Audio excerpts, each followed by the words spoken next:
Welcome, Kristopher, and this is your time in the spotlight. I'm so excited to interview you this month to learn a little bit more about you and your career in IT and what brought you to Elantis. So welcome and thanks for being here. Thank you, Andrea. It is good to be here and in your esteemed interview room. Thanks, Chris. So let's go way back. Let's start at the beginning. What sparked your interest in technology and in IT? Oh, good grief.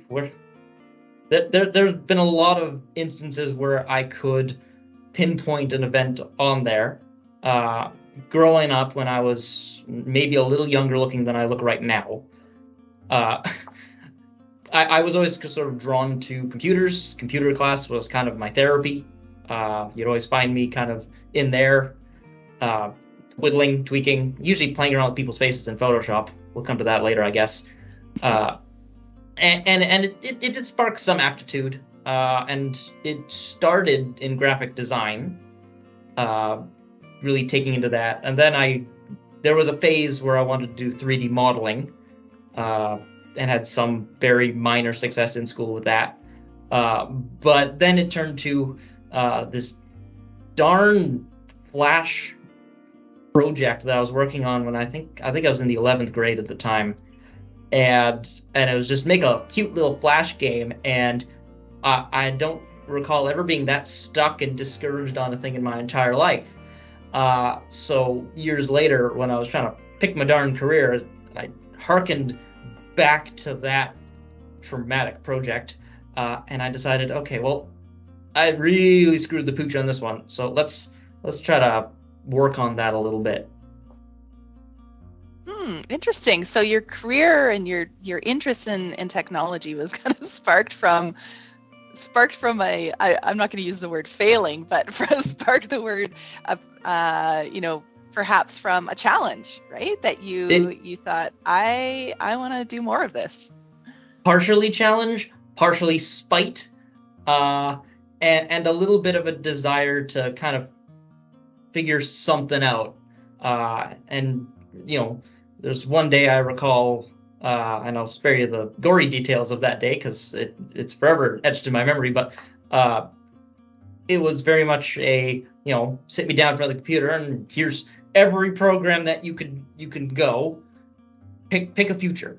And I started to gravitate towards that because, technology and I had always more or less gotten along. Sometimes it's a love-hate relationship, but that's just the nature of IT in general.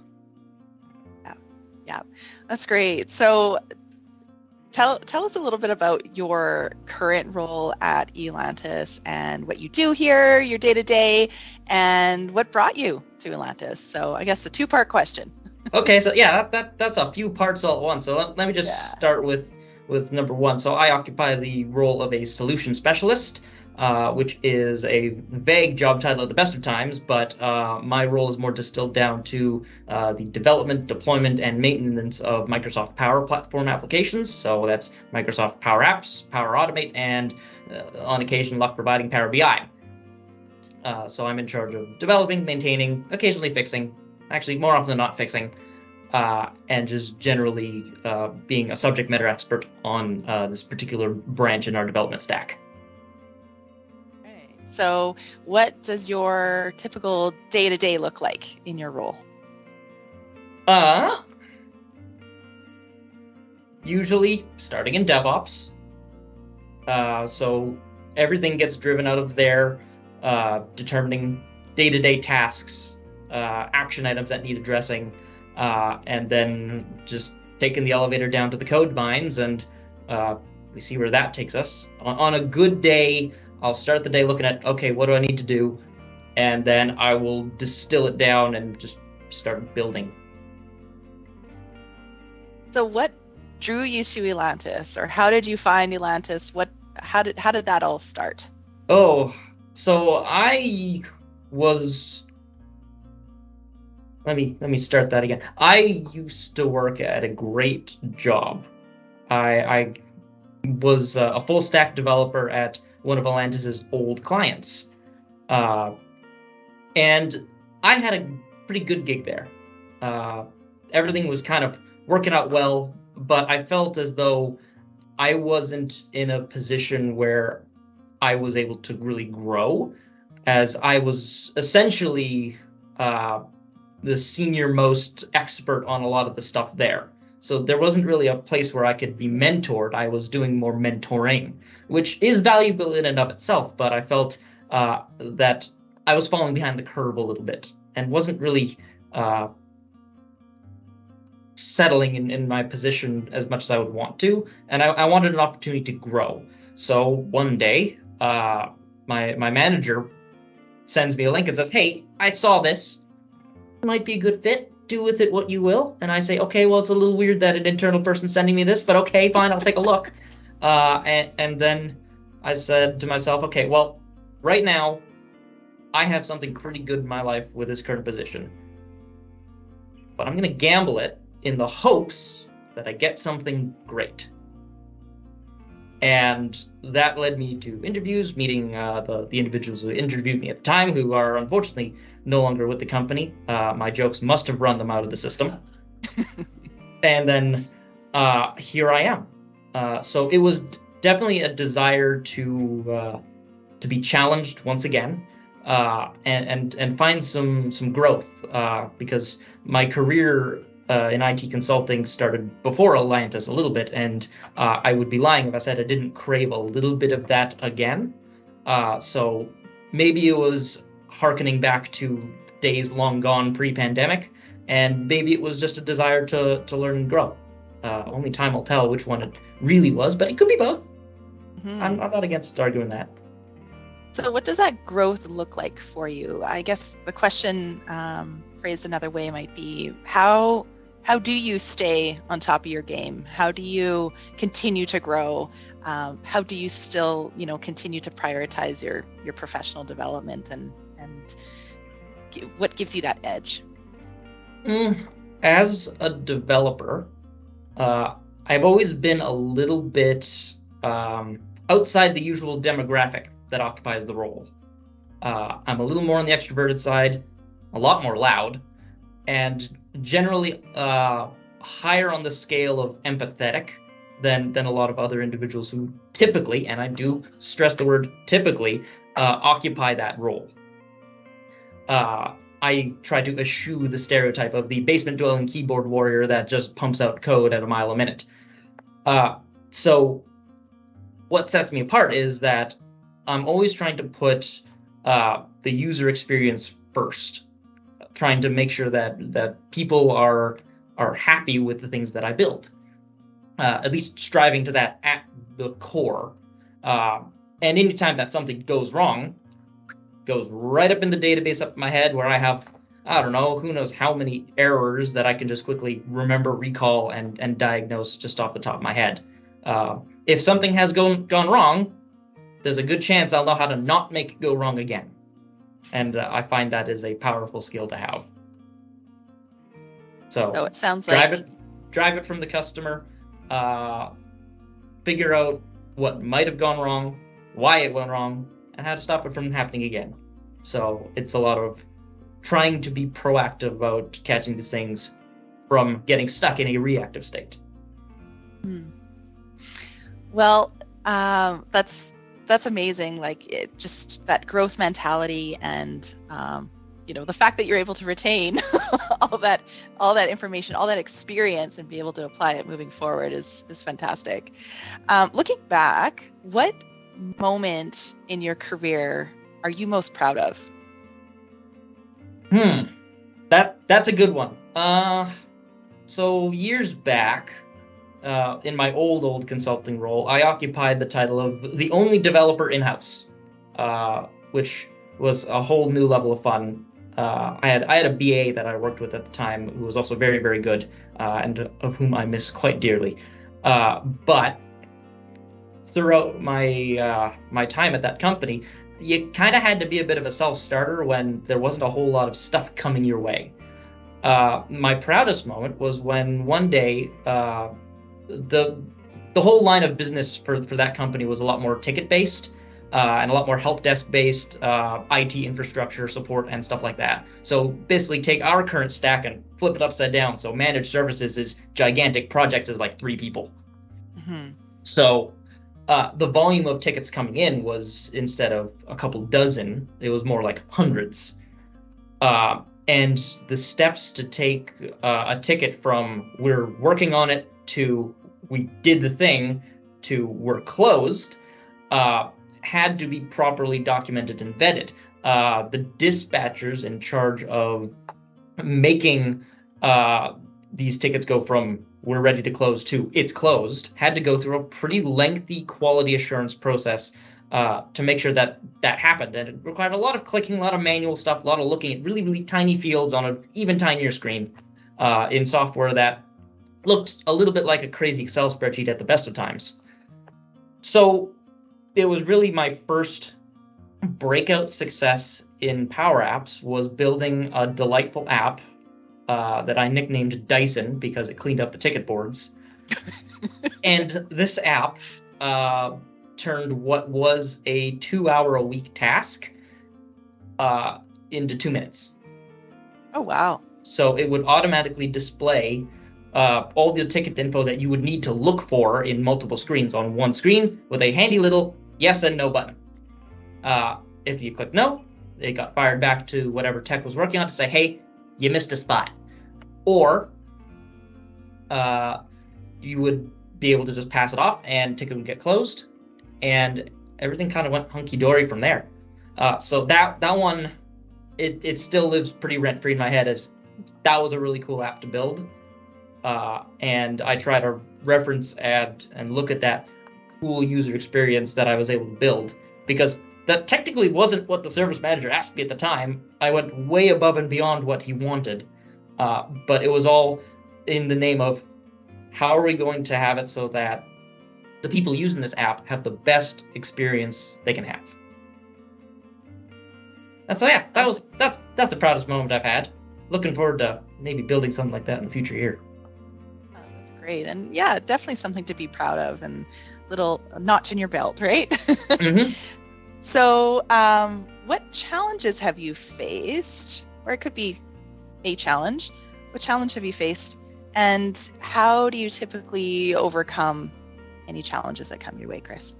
When faced with challenges, the only way to tackle a problem at any given time is to look at it as a bunch of little itty-bitty problems. There is no problem that is so big that it cannot be broken down. When you break it down, suddenly it's not so scary anymore. You can look at it from a different point of view. People always love to say, let's look at the big picture. But the big picture is it's kind of scary. Okay, when you stand back and look at it, it is now daunting. It is now looming over you with a silhouette that can steal your soul away. So what I've been very, we'll say talented, for lack of a better term, what I'm adept at is taking these big problems and splitting up and asking, okay, what can I do in this given moment to make the difference that we need to get things across the line? Because one of the best pieces of advice that I ever got years back was that there's no point really worrying in things that we can't control, because your focus elsewhere can make all the difference. Yeah.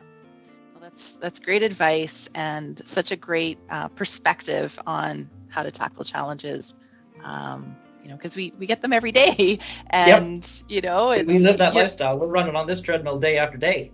Yes, and you're right. Breaking it down makes it seem a lot less daunting and more manageable and actionable, things that you can do something about. So thank you for sharing your perspective on that.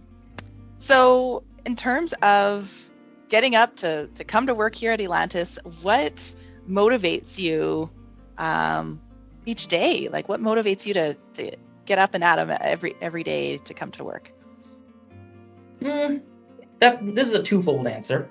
So first off, I would say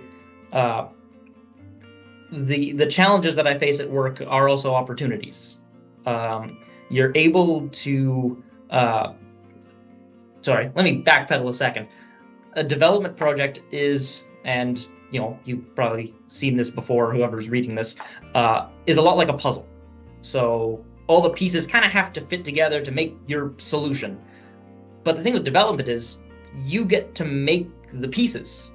So you're making a jigsaw puzzle, but you get to choose how things fit together. And being able to have things start clicking together bit by bit by bit, and when you back up and see that big picture, suddenly it's no longer a challenge anymore. It's a triumph. Mm-hmm. So that's what I love to live for. And second, any of these employee spotlights highlight this, but there is absolutely nothing in this whole darn world that I would not do for this team that we have here. A lot of times I get out of bed and say, ugh. Mostly because I haven't slept enough, but also because, oftentimes the challenges are daunting. But the why behind why I choose to go and face them head on is because everybody here would do the exact same thing for me. Yeah, very well put. Very well put, Chris. Was it the that did it? Yes. So are there any, I'm curious, back to my question of what growth looks like for you and mm-hmm. How you keep your edge. Are there any sort of books or websites or blogs or resources, or what do you turn to when you're looking to learn? In the IT world, it's very easy to say that, we look at forums and websites and Stack Overflow, or, we're very adept at Googling our problems. But that's not quite the answer that I want. What I would say is practice. Okay. To be the sharpest tool in the shed, you have to have that honed edge. You hone the edge by doing the thing. So oftentimes, if I need to solve a problem, I don't necessarily just Google it. I'll build a little demo. Okay, put together a little proof of concept, just a couple of text boxes and a button on a screen that does X. Keep your skills sharp through practice rather than just gospel that you read online. Being able to find the information is important. Being able to find that information without looking it up, also equally important. Yeah. So there's nothing like that hands-on learning, right? Yeah. Especially in the Power Platform world, which changes every second week, I will never be able to recommend a book to buy because that book will be out of date in no time. Yeah. Same with websites, same with documentation. Documentation changes all the time. I can look up solutions to Power Apps problems that I had 5 years ago that aren't necessarily relevant anymore because either A, there's a better way to do it, or B, that feature's been deprecated and removed and you can't do it anymore. So develop the intuition to know how to solve the problems and where things come from. Don't just rely on the error code and say, yep, that's broken. I'll just look it up. That's not a great way to look through things. Rely on what's up here first, then apply that. Awesome. I think that's a really great approach. So I've got one more question for you. Actually, two more questions. Yeah. There's two more questions for you, Chris. Maybe I'll answer less wordy. Maybe you can cram 3 in there. Who knows? Okay. So you've shared a lot of insights and a lot of great approaches and perspectives. But what would you say would be your top 3 things that you've learned when moving into an IT role? So maybe if you could go back in time, what would be 3 things that you would tell your younger self, in terms of advice? What are those key standouts? First line of advice I would give is that don't simply chase perfection, because perfection is nothing more than a lot of little things done well. I would also tell myself that schedule is not necessarily the king. Quality is. and never compromise on that. And the third, making bad jokes in front of a room full of lawyers that are your clients is probably not the best move. and yeah, that room full of blank stares kind of lives rent free in my head, and that's definitely something I would have gone back to try to avoid. Yes. Lawyers are Would your humorless younger people. self have even heeded that advice? Hey, if there's one person I'm great at listening to, it's myself. It's just I don't listen to everybody else. Good. All right. So my last question for you, Chris, is what is next for you in your career? You know, I get that question a lot. And right now, the goal is to keep on doing my best to produce quality work that I may hopefully inspire new entries to the company that, hey, this is how we do things. Here's how we do things right. Because Power Platform doesn't exactly have a gigantic list of best practices. There is no 10 commandments of app development for them. A lot of the stuff is very freeform and kind of jazzy. So I want to kind of slowly, and this is when I'm ready, and I don't feel I'm there yet, start moving towards advising everybody else here on how things are done and kind of jumping in and out of projects in sort of a higher, not necessarily architect level, but at least being in the trenches with everybody else to make sure that I can help drive them and mentor them towards that success they need once I feel that I'm ready. But I don't have a beard nearly thick enough to stroke for that, and that's not happening anytime soon. Well, something we can all look forward to then, I guess, is seeing you grow that beard and step into that role. That's definitely not something to look forward to, and frankly, you should be concerned because either I've given up or I'm malnourished. One of those two. Oh, well, this has been fun. Thank you so much, Kristopher, for sharing your insights today, and it's been wonderful to learn a bit more about you and your career and the future, bright future that you have ahead of you. So thanks so much. Good grief, I hope it's bright. Thanks, Chris. Pleasure.